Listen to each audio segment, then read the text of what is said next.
what's the solution here? What do we have to do in the future to fix this mess? So we have to get around this system and get the Democratic mandate to overthrow this government peacefully, of course.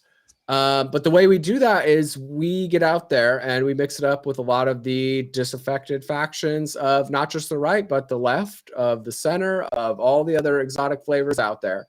So essentially the plan we're laying out on our site is we got a bunch of groups here. So we got like the Jimmy Dore, Russell Brand, Joe Rogan left, right?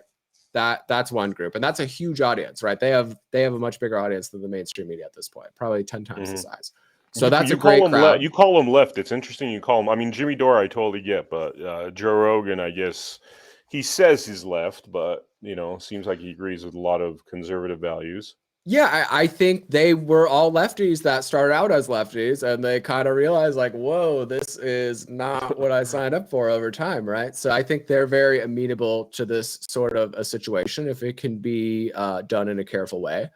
Then we have the, anti-war crowd, right? They just want to stop these wars. We have the people that are the healthcare activists. We have the environmentalists. So a bunch of various people that see at this point, this government is not doing anything for you. We got the BLM and Antifa crowd, and some of the people on the right bristle at me when I say that, but I have a lot of luck when I talk to those guys. When you get out there and you're like, hey, I get it. The courts, the law enforcement system, it's messed up, but, defunding local police means you get all feds all the time, and I don't think that's a step in the right direction. Yeah, it seems like we talk about problems. Like we have similar problems, but the execution of I think you were also bringing up like how the left's always hated the FBI and the right now hates the FBI. So we should be seeing really eye to eye on getting rid of the FBI. But absolutely. That's what you tell them. You're like, hey, hasn't the FBI been your guys' mortal enemy for like 50 years? Hey, guess what? You know who else was labeled a Russian agent and gone after by the FBI or the CIA? Malcolm X and Martin Luther King, right? So we can bridge this gap. I always tell them too, when we come to agree about a lot of things, like, we should take care of our cities instead of pissing away all our money on these wars. We should get rid of this FBI. We go on and on down the list, and they're in agreement in a lot of ways. They're like, just tell me one thing though. Like, I don't get it. Like, why did you like Donald Trump? All this other stuff makes a lot of sense, but what doesn't make sense is why would you want Donald Trump? Why did you support that in the first place? And I just tell him, look, I wanted a bankruptcy, right? I wanted this country to do a bankruptcy. And guess what? As you like to point out every other day, Donald Trump is the bankruptcy guy. He's the guy that is an expert at protecting the vast amounts of assets through nasty bankruptcy, right? So that was where my head was at. I wanted the Human Molotov cocktail candidate. I didn't want the nice, I never, and I think this is what we got to explain to a lot of these lefties too.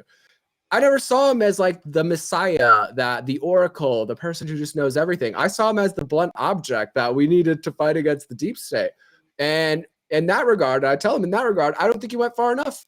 I think if he started to do the JFK document declassification and they said no, that's what that Twitter was for, right? Get on that Twitter and be like, hey, I'm the president. I ordered this to be declassified. And these guys are saying, no, what the hell is going on, right? So then if they do try to come kill you, now it's a really dicey situation for them, right? Yeah. I wish he would have gone a little harder on that. I think having the whole media against him, including like half the Republican Party, all these whiners like Mitt Romney, those corrupt jerks like Mitt Romney. I think he got maybe a little intimidated, but he could have done a little better for us as far as the blunt object, Human Molotov cocktail, throwing it into the establishment goes. But yeah, I think a lot of these leftists, and you're like, listen, this country is fundamentally corrupt, and we're never gonna have a better country until we do something about it. And you can say, nothing that we want do the Republicans ever do. Nothing that you want do the Democrats ever do, right? So let's do something about this. Let's actually have agency for once. So we go to the left, we go to the various factions on the right that are disaffected, and we are trying to pick up some of these other exotic communities. Some of the, Arizona, Nevada, we got a lot of these various exotic communities here. And we like them because a lot of them are ideologically galvanized, I like to say. So if you're in the UFO disclosure community, which is millions strong, as you know full well in Nevada. they don't care if the media calls them crazy, right? The media has always been calling them crazy. If you're part of the like hippie, spiritual, health, wellness, yoga, crystals, tarot cards, that sort of flavor of crowd, same thing.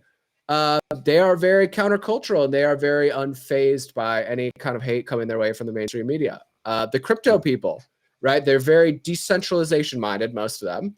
And they've been used to the mainstream media calling what they're doing stupid and fake for a long time. So naturopathic and holistic medicine is another one.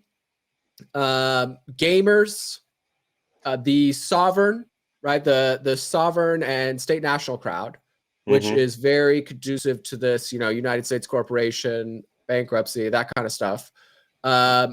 And we like the ravers and too. apparently, by the way, they're I'm hearing rumors that they're up to 15 million strong now, which is like close to 5% of the population. I mean, that whole state national thing is blowing up like crazy, and it's funny because they all have the peace flag behind them, which we should talk about the significance of that, like what that all means and stuff. That should be our new flag right there, right? Our current flag, again, I respect everyone who served or gave their life in service to our country.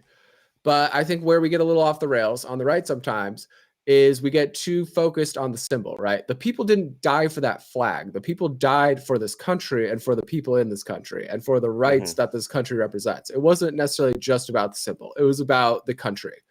The other thing is that flag is the East India Company flag, right? It was the East India Company flag, just got changed a little bit. And that is, in my humble estimation, kind of a wink at us of like, you're not actually free. You're still kind of like this corporation owned by the crown. So isn't it also a wartime flag? Like that's a flag that's to signify that we're in war, basically. Whereas this is a peace flag. I mean, isn't it that if you carry that or you have that flag outside your house, theoretically, you're letting the law know that we're in wartime, and hence, essentially, soldiers could come into your home basically and take it over, more or less, right? According to the law. Yeah, I think back in the day that was the thing. I don't know if that's the law specifically anymore, but I do know like the gold fringe and stuff. That's like an indication of the admiralty law, right? So we just need a new brand, a new symbol that represents our new country. We want to make America quantum instead of keeping America medieval, and so we're trying to take the steps to do that. And I'm telling you guys, if we go collect these groups, if we collect those lefties I talked about, we collect the disaffected elements of the right, the traditionally Trump people, or maybe, the people that were the Make America Great Again. We collect some of these exotic other groups. That right there is the 75% we need to actually overthrow this government.